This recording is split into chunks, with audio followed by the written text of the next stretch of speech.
പിതാവിനും പുത്രനും പരിശുദ്ധ റുഹായിക്കും സ്തുതി ആദ്യം മുതൽ എന്ന് എന്നേക്കും തന്നെ ആമേൻ.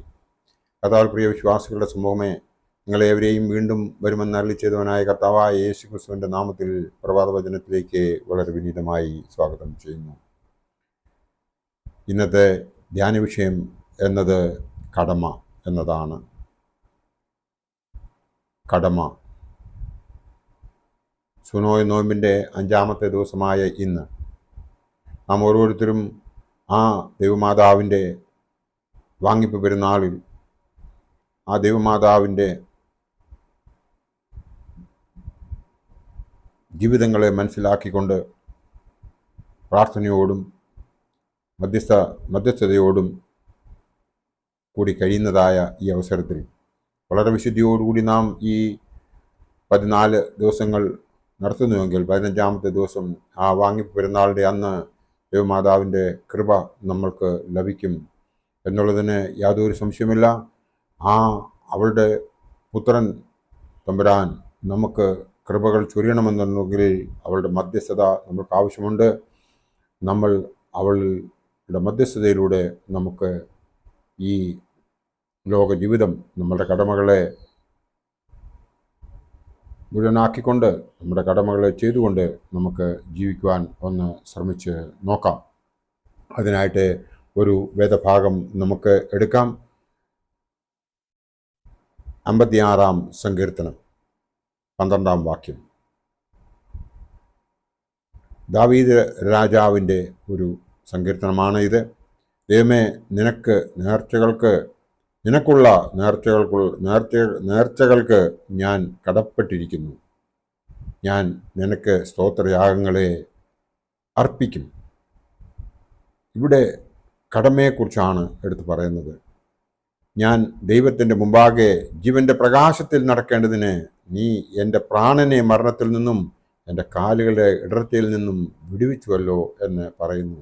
അവനിവിടെ നന്ദി പറയുന്നതായ ഒരു വേദഭാഗമാണ് നാം ഇവിടെ കാണുന്നത്. ദൈവമേ, നിനക്കുള്ള നേർച്ചയ്ക്ക് ഞാൻ കടപ്പെട്ടിരിക്കുന്നു എന്നാണ് ഇവിടെ എടുത്തു പറയുന്നത്. നാം ഓരോരുത്തരും ഈ ലോകത്തിലേക്ക് വന്നത് ദൈവം നമുക്ക് തന്നിരിക്കുന്നതായ ഓരോ കടമകളെ നിർവഹിക്കുന്നതിന് വേണ്ടിയിട്ടാണ്. നാം നമ്മോട് തന്നെ ചോദിക്കേണ്ടതുണ്ട്, ആ കടമകൾ നാം നിർവഹിച്ചോ എന്ന്.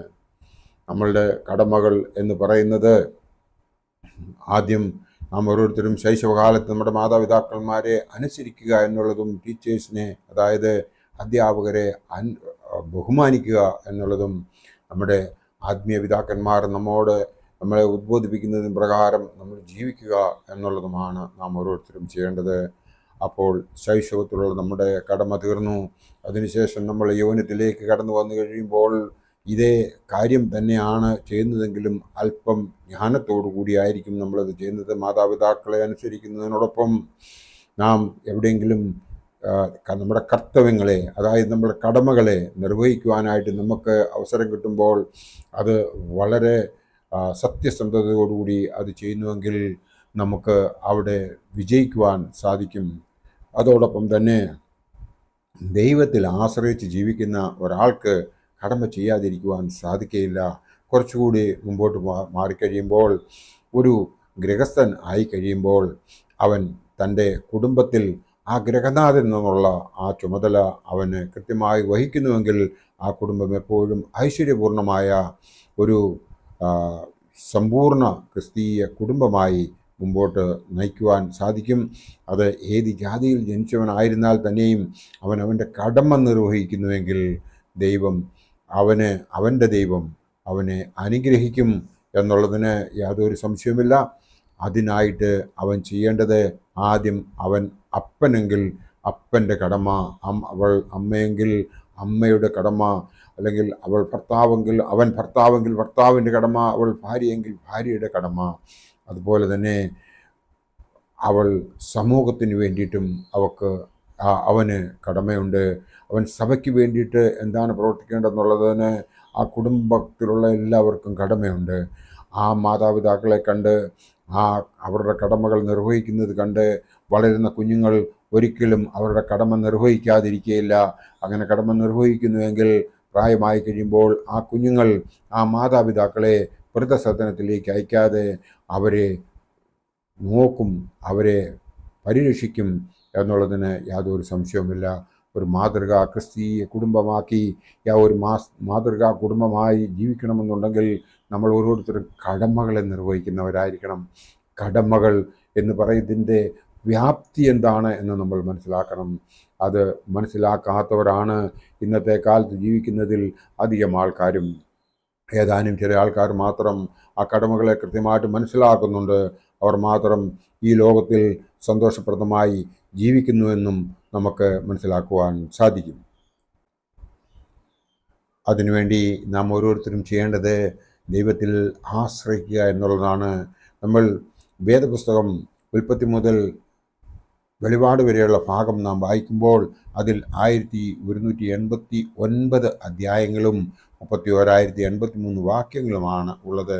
അത് പലതവണ പല പ്രാവശ്യം വായിക്കുന്ന ഒരാൾക്ക് അവളുടെ കടമ എന്താണെന്ന് കൃത്യമായി മനസ്സിലാക്കും. ആ കടമകളെ നമുക്ക് കൃത്യമായി മനസ്സിലാക്കുന്നതിന് വേണ്ടിയിട്ട് നാം ചെയ്യേണ്ടത് ആ വേദപാരായണം നാം എല്ലാ ദിവസവും ചെയ്യുക എന്നുള്ളതാണ്. വായിക്കുക മാത്രമല്ല, അത് ഗ്രഹിച്ചുകൊണ്ട് വായിക്കുകയും ചെയ്യണം എന്ന് ഈ അവസരത്തിൽ ഞാൻ ഓർപ്പിക്കുവാൻ ആഗ്രഹിക്കുന്നു. അത് ഗ്രഹിക്കുവാനായിട്ട് നമുക്ക് സാധിക്കുന്നില്ല എങ്കിൽ അതിനു വേണ്ടിയിട്ട് ജ്ഞാനമുള്ള അനേകർ നമ്മുടെ കൂട്ടത്തിലുണ്ട്. നമ്മുടെ മഹാപുരോഹിതന്മാർക്ക് ഒരുപക്ഷെങ്കിൽ സമയം കാണില്ല, എന്നാൽ നമ്മളുടെ പുരോഹിതന്മാർക്ക് അതിനുള്ള സമയമുണ്ട്. നമ്മൾ വളരെ തീക്ഷ്ണതയോടുകൂടി അവരുടെ അടുത്ത് ചെന്ന് ചോദിക്കുന്നുവെങ്കിൽ അതിനൊക്കെയും അവർ ഉത്തരം നമ്മൾക്ക് നൽകും എന്നുള്ളതിന് സംശയമില്ല. അതുകൂടാതെ തന്നെ നമ്മുടെ കൂട്ടത്തിൽ അയ്മേനികളായ പല ആൾക്കാരുമുണ്ട്. വേദപുസ്തകത്തെക്കുറിച്ച് ശരിയായ ജ്ഞാനമുണ്ടാക്കി വച്ചിരിക്കുന്നവർ. അവരോട് ചോദിച്ചാലും അവർ പറഞ്ഞു തരും എന്നുള്ളതിന് യാതൊരു സംശയവുമില്ല.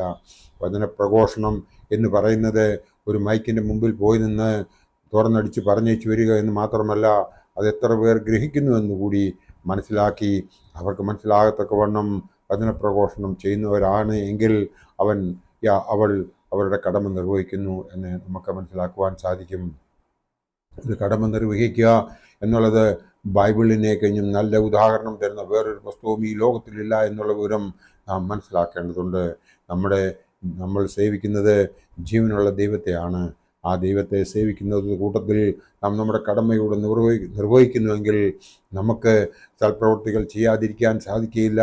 നമ്മൾക്ക് ഇടപെടാതെ പ്രാർത്ഥിക്കാതിരിക്കുവാൻ സാധിക്കത്തില്ല. നാം രോഗികളെ ഹോസ്പിറ്റലിൽ മാത്രമല്ല വീടുകളിലും പോയി കാണും.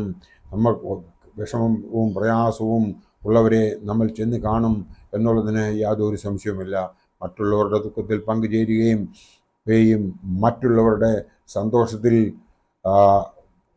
അവരുടെ കൂട്ടാളി ആകുകയും ചെയ്യുന്നത് നല്ലതാണ്. എങ്കിൽ തന്നെയും സന്തോഷത്തിൽ പങ്കുചേർന്നില്ല എങ്കിലും സങ്കടപ്പെടുന്നവരോടൊപ്പം അവരെ ചേർത്ത് നിർത്തി അവരോട് ചേർന്ന് നിൽക്കുന്നുവെങ്കിൽ അത് നമുക്കേവർക്കും വലിയ അനുഗ്രഹപ്രദമായിരിക്കും എന്നുള്ളതിന് യാതൊരു സംശയവുമില്ല.